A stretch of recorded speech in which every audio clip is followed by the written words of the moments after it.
Genesis, Kabanata 23. Nabuhay si Sarah ng 127 taon.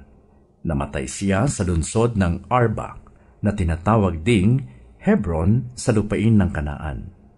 Ito'y labis na ikinalungkot ni Abraham. Sandaling iniwan ni Abraham ang bangkay at nakipag-usap sa mga Heteo. Pakiusap niya, "Ako'y isang dayuhan at nakikitira lamang sa inyong lupain. Kung maaari, pagbilhan ninyo ko ng lupang mapaglilibigan sa aking asawa." Sumagot ang mga Heteo, "Kinikilala ka naming isang dakilang pinuno. Pumili ka na ng lugar na gusto mo para paglibingan sa iyong asawa.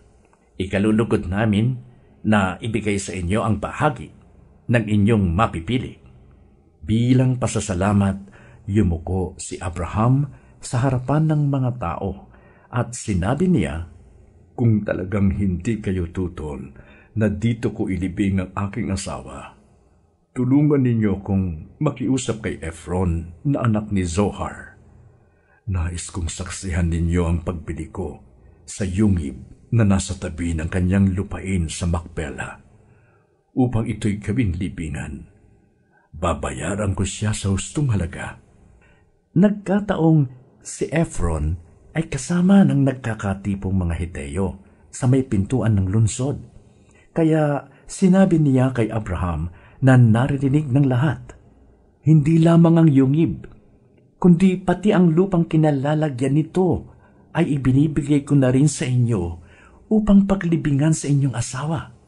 Saksi ko ang lahat ng naririto." Muling yumuko si Abraham sa harapan ng mga naroroon at sinabi niya kay Efron na naririnig ng lahat, "Kung maaari, pakinggan mo ako. Bibilhin ko ang buong lupain. Tanggapin mo ang tamang kabayaran upang mailibing ko roon ang aking asawa." Sumagot si Efron kay Abraham, 400 pirasong pilak po ang halaga ng lupa. Huwag na nating pag-usapan, basta't paglibingan na ninyo." Nagkasundo sila. Sa harapan ng mga tao'y tumimbang si Abraham ng halagang 400 pirasong pilak ayon sa halaga ng salaping umiiral noon sa pamilihan.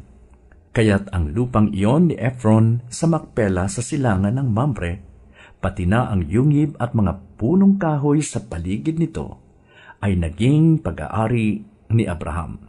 Sinaksihan ito ng mga Heteyong dumalo sa pagpupulong na iyon sa may pintuan ng lungsod. At inilibing nga ni Abraham si Sarah sa yungib na iyon sa Macpela, silangan ng Mamre, sa lupain ng Kanaan. Ito'y tinatawag ngayong Hebron.